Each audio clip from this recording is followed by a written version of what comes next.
Russia is losing its grip in West Africa. They are surrounded on all sides. The US just showed its long reach of special operations forces in Nigeria. What does this mean for global security? Well, I'm about to tell you.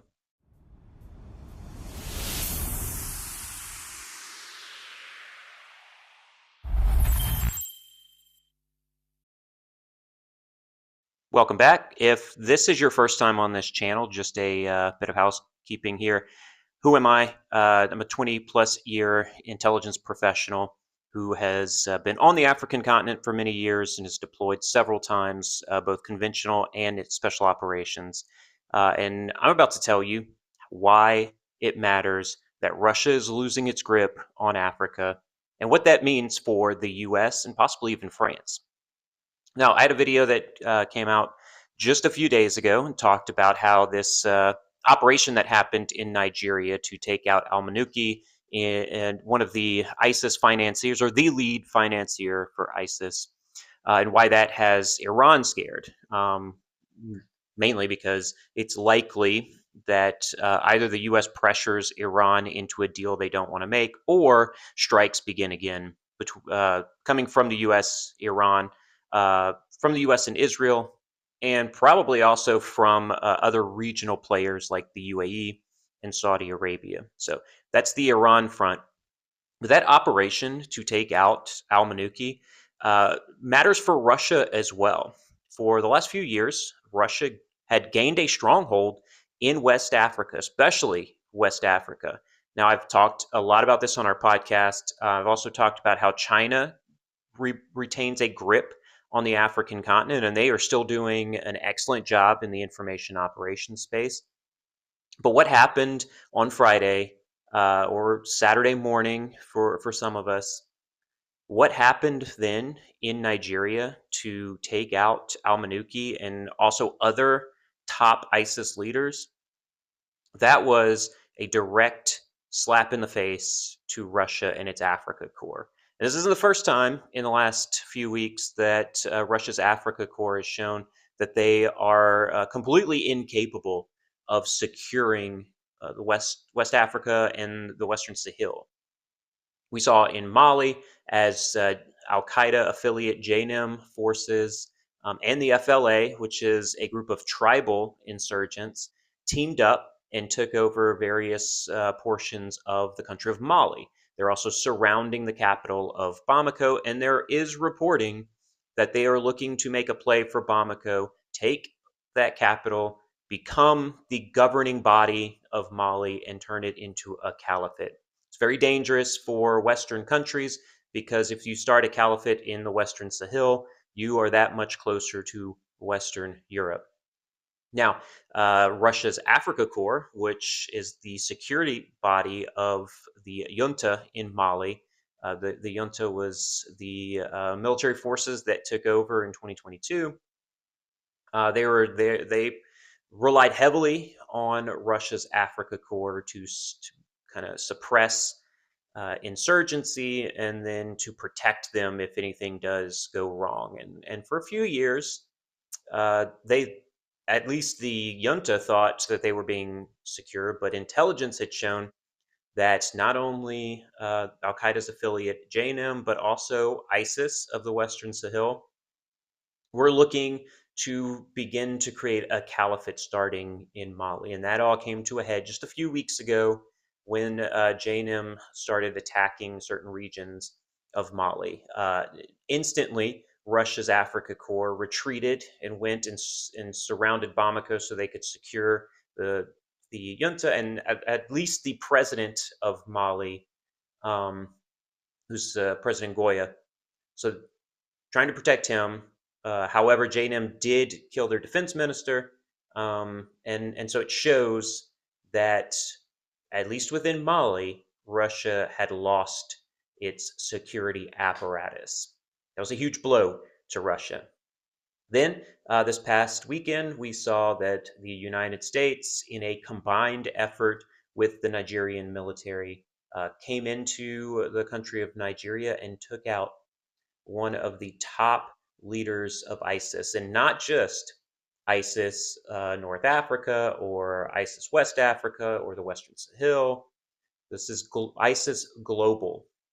Now, al-Manuki was coming up and coming into power as part of Boko Haram. Boko Haram, another terrorist group that very publicly, and this was in the news a few years ago, had kidnapped schoolgirls and had them held. And this is what got the U.S. into West Africa as a counterinsurgency, counterterrorism force to secure those areas, especially in Nigeria, but also really the Lake Chad Basin, which covers Nigeria, Chad, Niger, and those countries. And so, um, as we've seen what has happened here over the last few years, Western nations like the United States, but also France, had been slowly kicked out of these countries, and the diplomacy had failed in these regions, and they were doing this in opposition to historical governing bodies. France, for decades, had owned these regions, and had facilitated security for these areas in West Africa and Northern Africa. And just a few years ago, Russia began an information operation campaign that had asked, "What has France, what has the U.S. done for you?" And these countries were still very poor, and they had not seen the benefit, especially the people there, had not seen the benefit of what the US and France were doing. And they allowed Russia to come in and they removed those Western nations from there. And it stabilized for a little bit, knowing that not, you know, the African continent is historically an unstable area. Governments come and go, militaries come up and perform coups.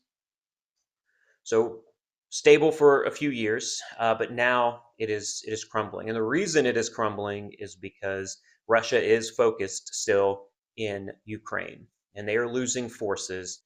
I believe I saw 40,000 a month in that war.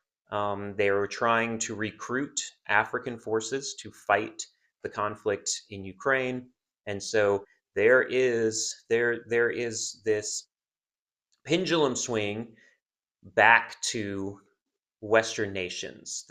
These, at least the governments there in Mali, Nigeria, Burkina Faso, Niger, they are understanding that it may not be perfect, but we don't need perfection with Western forces. We just need some form of stability. So we'll see what happens. It's likely that the United States will try to maintain this relationship with Nigeria and then use this as a jumping off point into Niger, into Chad, into Mali, to try to regain this that status and build a relationship again. The wild card here is France. France has been trying to get back into these nations, and look, the information campaign that Russia did about colonialism and anti-French propaganda was very successful, and it is still very successful. The French are still not trusted, whether it's the people or the government of those countries. So for their wild card, it's unlikely they get back into it, but the U.S. could, if they see an opportunity there. Obviously, outside of the Trump administration, who has kind of pushed back those Western European countries, but they see an opportunity to build on the relationship. The U.S. may try to allow France to come back in. I think still that's unlikely at this point. So that is my assessment. Final assessment here is it is likely that Russia's Africa core will get more violent and will try to strong arm the countries of Mali, Burkina Faso, Niger, and Chad to continue supporting their operations there. That is going to turn into an inflection point. That inflection point is going to cause chaos. And from there, there's going to be a lot of pain and a lot of sorrow for the people in those countries. I mean, I do think it is likely the United States, once that happens, attempts to come in again and reestablish that diplomacy. So that is what is happening in West Africa right now. That is what is happening to Russia, and the conversations happening in Moscow. And I think we overlook the African continent a lot, and we have to understand that the African continent is very important, not just from a resources perspective, but geopolitically, it is very important. And if you let it be a breeding ground for terrorism, it will come back to haunt Western Europe and the United States. So, thank you for watching. I hope if you found this informative, if you found this value added to your day, please like and subscribe. I mean, that's the only way to get these videos pushed out. Not a lot of editing. I don't try to do a lot of stuff. I just try to get the information out there. And so, if the information is beneficial to you, let me know and subscribe to this. And as always, stay safe out there.